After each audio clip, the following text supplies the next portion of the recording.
Nous entendons donc la communication de Mohamed Al-Mahmoud et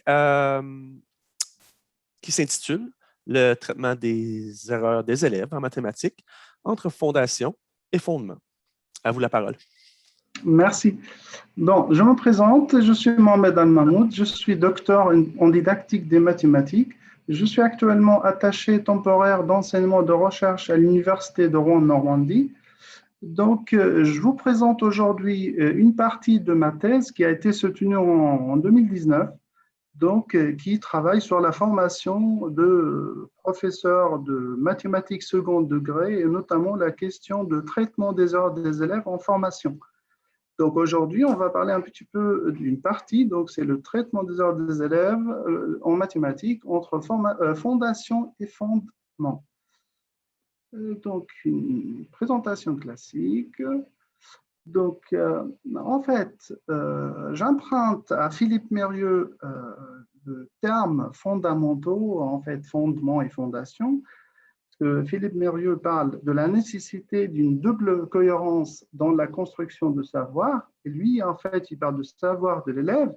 Mais ici, aujourd'hui, je vais attaquer, en fait, la question en fonction de savoir de futurs enseignants, ce qu'on appelle l'élève professeur ou student teacher. Donc, en fait, la nécessité de savoir, la fondation et le fondement même du savoir. Donc, rendre accessible le savoir n'est pas possible que si des référents de base sont enseignés à l'élève professeur. Donc, pour, par exemple, créer une maison, il faut qu'il y ait des fondations, c'est-à-dire les choses techniques, injecter le béton dans le sol, etc. Donc, mais une maison, ce n'est pas que de fondation. Donc, il y a également le fondement. C'est quoi un fondement? C'est le projet, c'est le sens. Donc, les vrais fondamentaux, c'est ceux qui donnent simultanément les outils et donnent également le sens. Donc, pour moi, outils, ce sont des fondations. Et le sens ou le projet ou la mobilisation de ces outils, en fait, je l'appelle également fondement. Donc, cette étude elle a double, objectif. Premièrement, accéder aux cours de formation pour identifier les connaissances de base transmises aux étudiants en formation, donc notamment liées à la question de l'erreur. Deuxièmement, étudier les effets potentiels de telle formation aux pratiques de formateurs sur celles des futurs enseignants à court terme, c'est-à-dire en stage. Alors, j'interviens sur deux modalités de formation. Si vous voyez le schéma, et ben en fait, je m'intéresse, par exemple, dans le centre de formation, dans les cours de formation, sur j'observe, par exemple, des formateurs et des formés et les interactions entre eux.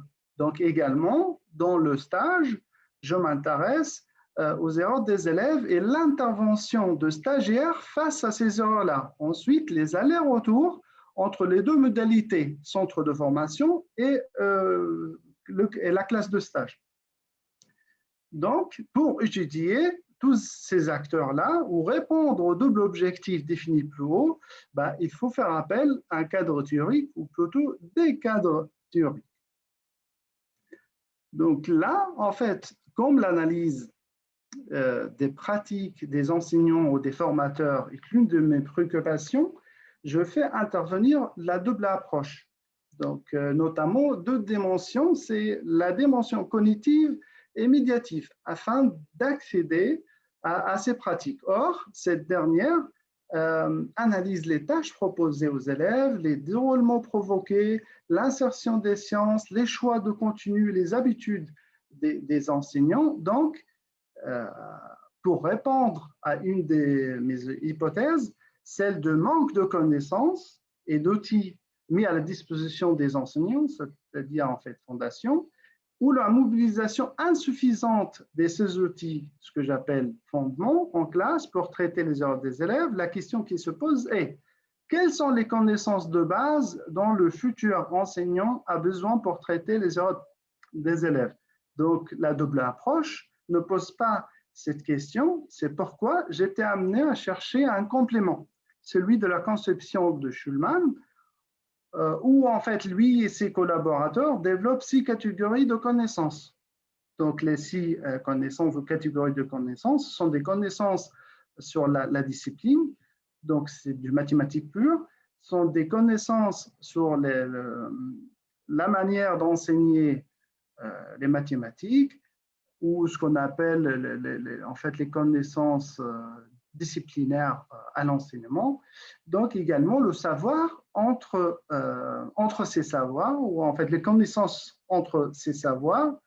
Il faut que le professeur connaisse également le lien entre le savoir, les notions qu'il apprend par exemple aux élèves. Et également, on peut dire, quatrième connaissance de Schulman, ou des catégories de Schulman, c'est les connaissances sur les élèves, les connaissances sur les méthodes d'enseignement et les connaissances sur le curriculum. Donc, je m'intéresse particulièrement à la question de l'erreur, bien sûr. L'erreur, bien sûr, c'est pas toutes les, comment dire, ça va, excusez-moi. Donc, j'ai essayé tout au long de cette étude d'intégrer des connaissances spécifiques à l'erreur en parcourant les recherches adaptant la conception de Schulman, dans le but d'identifier toujours les connaissances de base, par exemple, les profils d'élèves, les stratégies d'enseignement typiques. En fait, il y avait une étude qui a recensé toutes les stratégies d'enseignement. C'était Bissonnette, Richard, Gauthier et Bouchard, 2010. En fait, ils citent 6 stratégies d'enseignement typiques. C'était enseignement direct ou explicite, enseignement auto-questionnement, enseignement contextualisé et enseignement guidé, enseignement réciproque, heuristique. Et donc, il parle, en fait, il préconise, par exemple, l'enseignement direct et l'enseignement réciproque qui favorise davantage l'apprentissage des élèves en difficulté. Donc là, après les 2 dernières travaux, par exemple Charnay-Astolfi et Portugais-de-Blois-Secali, les 2 derniers travaux se focalisent sur la question de l'erreur. Ces en fait travaux m'ont permis d'établir des grilles simplifiant l'analyse de l'erreur et les stratégies de traitement mises en œuvre en formation initiale ou en stage. En fait, les travaux de Portugais, Secali et de Blois sont les seuls, à ma connaissance, qui ont consacré un temps considérable à la question de l'erreur ou le traitement de l'erreur et ont poussé leurs étudiants à changer de stratégie de traitement. Or, ces travaux se réalisent en formation de premier degré et malheureusement, je n'ai pas de références sur lesquelles je peux m'appuyer en second degré. Donc là, ces en fait références théoriques ont pu m'apporter des éléments de réponse à certains de mes questionnements. Quelles sont les connaissances à transmettre aux futurs enseignants, comme les méthodes ou en fait, les stratégies d'enseignement typiques, les typologies d'erreurs et tout ça. Quelles sont les stratégies de traitement existantes? Mais entre la théorie et la pratique, il y aurait souvent un fossé. Donc, cette étude s'intéresse à ce décalage et par la suite, les effets des outils mis à la disposition des étudiants en formation sur les pratiques des stagiaires. Pour accéder à cette formation, 3 questions se lèvent. Quelles sont les connaissances transmises aux étudiants en formation? Quel type d'erreur? Quelle stratégie de traitement? Ces questions intermédiaires peuvent contribuer à répondre à ma question majeure: comment former le futur enseignant pour traiter les erreurs des élèves et quels effets sur ces pratiques? Pour répondre à ces questions, j'adopte une méthodologie de recherche un peu compliquée vu les multiples éléments ou variables à étudier. Donc là, vous voyez, en fait, moi, lors de ma thèse, par exemple, j'ai observé 2 formateurs sur 2 académies différentes. Je l'appelle ces formateurs FC, FP. J'ai récupéré pas mal de documents mis à la disposition des étudiants. Donc, j'ai enregistré audio une dizaine de cours de formateurs. J'ai proposé un questionnaire aux étudiants en formation, donc toujours c'est en second degré, Master 1 et Master 2, mais plutôt en fait c'est j'ai eu pas mal de réponses de Master 2, des étudiants de Master 2. Donc, j'ai pu récupérer 29 réponses pour le formateur FC et 15 réponses pour le formateur FP. J'ai conduit également deux entretiens avec les formateurs. J'ai filmé 2 stagiaires issus de 2 formations ou 2 formateurs. Donc là, pour analyser ce corpus-là, en fait, j'essaie de procéder à une analyse a priori des activités proposées ou formées dans le but d'identifier les origines d'erreurs que ces activités peuvent dégager en m'appuyant sur la typologie d'erreurs que j'ai élaborée. Donc, c'était plutôt en fait cette catégorie. Donc, à partir de cette typologie, j'ai pu croiser tous les types d'erreurs existants dans en fait, les travaux de recherche, donc allemand, français, anglo-saxon, voilà, donc pour faire une typologie d'erreurs un peu plus généralisée, donc où il y a en fait 7 catégories donc, qui m'aident à en fait identifier les erreurs des élèves proposées par les formateurs aux formés. Donc, également, j'ai fait, je reprends mes notes, donc, m'appuyant sur la typologie que j'ai élaborée, puis j'analyse le questionnaire proposé avec la méthode des catégories émergentes. Donc, catégoriser les réponses des étudiants et donner un titre prédéfini à chaque catégorie selon un caractère en commun. Donc, je focalise le regard sur certains points, type d'erreurs proposées, stratégie de traitement, apport de la formation et de stage. C'est toujours en fait dans les réponses des étudiants où on a pu en fait proposer un questionnaire. Ensuite, j'essaye de faire un croisement entre les 2 analyses en vue de savoir s'il y a des liens entre les activités proposées et les réponses des formés en ce qui concerne toujours la question de l'erreur. Après, dans les analyses a posteriori, notamment les sciences de formation observées, comme dans les entretiens, je me focalise sur les connaissances de base transmises, les types d'erreurs, les stratégies de traitement discutées, en m'appuyant sur 3 grilles. En fait, la première grille, c'était la typologie d'erreur. Et également, j'ai pu, avec les travaux de portugais, de faire également, ou d'adopter plutôt en fait la grille de Jean Portugais, donc où en fait il distingue par exemple les 4 catégories de stratégies de traitement de l'erreur. Il a travaillé avec ses élèves, ses étudiants en formation, et il a essayé en fait,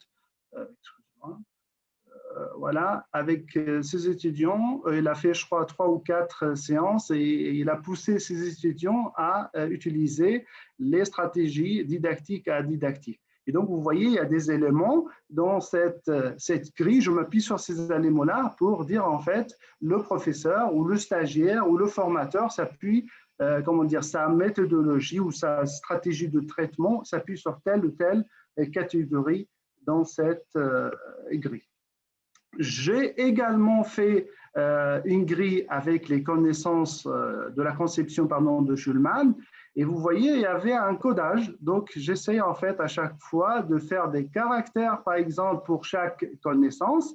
Et j'essaie à chaque fois de recenser les caractères dans les propos des stagiaires ou les propos de formation pour dire, bon, le formateur s'appuie sur telle ou telle connaissance pour faire passer ses savoirs de formation aux formés.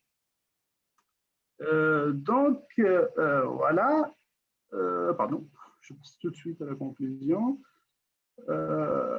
Voilà, et donc là, l'hypothèse que je peux émettre, plus les connaissances de base, l'institutionnalisation et certaines stratégies de formation sont présents dans les cours de formation, plus les stagiaires réagissent bien face aux erreurs commises par les élèves. Là, la première chose qu'on a fait, c'était l'analyse de cours de formation. Maintenant, on passe à l'analyse de stage. Donc, ce que j'ai fait, en fait, j'ai fait une analyse a priori et a posteriori en plus d'analyse d'entretien antérieur et postérieur avec les stagiaires observés. En fait, je n'utilise que deux grilles, celle de la typologie d'erreur que j'ai élaborée et celle en fait de grille de stratégie, de catégorie de stratégie de traitement développée par Portugais. L'hypothèse que j'adopte ici, que plus les stagiaires de stratégie de traitement d'erreur mise en œuvre par les stagiaires suivis en classe de stage sont stables, cohérentes et appartiennent à une catégorie précise, par exemple stratégie didactique ou adidactique, plus le lien entre stage et formation est avantageux. Donc, quelques résultats. Donc, j'essaie de vous montrer les résultats intermédiaires pour le formateur FC, par exemple. Après, je vais essayer, en fait, de développer quelques résultats généraux. Les quatre graphiques montrent respectivement les résultats de l'analyse a priori, analyse de questionnaire et analyse a posteriori en ce qui concerne la question des origines des erreurs proposées par le formateur FC. Les deux premiers en haut montrent les types d'erreurs dicolons de l'analyse a priori des 19 productions d'erreurs sur les nombres décimaux proposés ou formés lors de la formation. En effet, celui de gauche, il s'agit de types d'erreurs spécifiques dont on est censé parler en formation, ce que, en fait, le formateur a fait comme catégorie. Il a donné en fait des catégories aux élèves, aux étudiants en formation. Celui de droit est plutôt générique, qui peut convenir à différentes notions, catégories développées lors de cette étude. En croisant ces deux avec ceux qui sont en bas, issus respectivement de l'analyse de questionnaire, analyse a posteriori, je constate que l'erreur de calcul ou de table représente une part importante dans les prédictions, comme dans les réponses déformées au questionnaire, alors que cette erreur ne serait pas intéressante comme le passage de la retenue entre la partie décimale et la partie entière, sachant que c'est plutôt, en fait, ça c'est de premier degré. On voit, en fait, nous, on cherche, on travaille sur la formation de professeurs de mathématiques second degré, on voit que même le formateur a proposé des exercices de premier degré. Donc, de plus, les catégories ou types d'erreurs données par le formé sont vagues ou vastes, et ces derniers n'étaient pas capables de donner des exemples quand on a demandé à ces étudiants de proposer un exemple à chaque erreur qu'ils connaissent, par exemple. Cela peut être expliqué par le fait que l'analyse a priori des prédictions a été rapidement faite par le formateur. Donc également, quand on a analysé les cours de formation donnés par les formateurs, en m'appuyant sur la grille adéquate concernant les connaissances de base en lien direct avec la question de l'erreur, et surtout les 4 connaissances qui concernent directement l'erreur, c'était les connaissances sur en fait le savoir d'enseignement, les connaissances et le lien entre les savoirs, les connaissances sur les élèves, les connaissances sur les stratégies d'enseignement typiques. J'ai constaté à partir de ces séances observées que 4 caractères sur 12 sont présents, c'est-à-dire que les connaissances qui peuvent outiller les formés sont restreintes. Vous voyez là, il vous reste 2 minutes. OK, merci. Donc, vous voyez en fait, par exemple ici, on voit en fait, il y a en fait 4 catégories à respecter pour faire passer des connaissances aux étudiants. Donc, il n'y a que 4 caractères qui se trouvent dans les connaissances. Donc, j'essaie d'aller rapidement. Donc, autrement dit, les contenus proposés sont contextualisés ou spécifiques. Et l'aspect générique n'a pas assez de place et en tout cas, cela peut être justifié par le fait que le formateur n'est peut-être pas au courant de l'importance de ces connaissances ou elles ont été données dans une autre séance à laquelle je n'ai pas assisté. Donc, pour les stratégies de traitement, donc on voit en fait que les 2 stratégies de traitement, parce que là, j'ai essayé en fait de regrouper toutes les analyses, questionnaires, stages et cours de formation, on a vu en fait que les deux stratégies de traitement, stratégie d'institutionnalisation primitive et remédiation sont denses. Ici, ça veut dire la majorité des stagiaires ou même formateurs s'appuient sur ces deux stratégies. Donc, petite conclusion.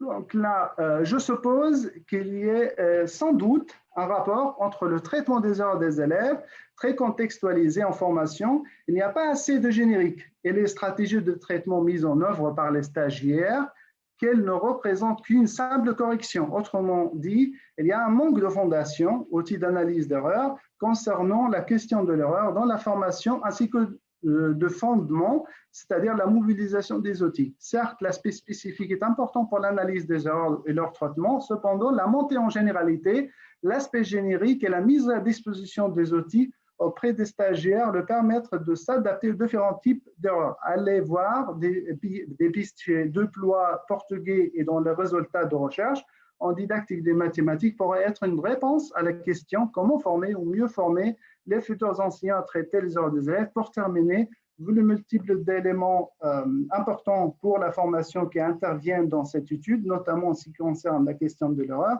cette recherche continue à se développer d'une part pour combler certaines lacunes et d'autre part pour étudier plus des dimensions ainsi que sociales, personnelles et institutionnelles. Merci de votre attention.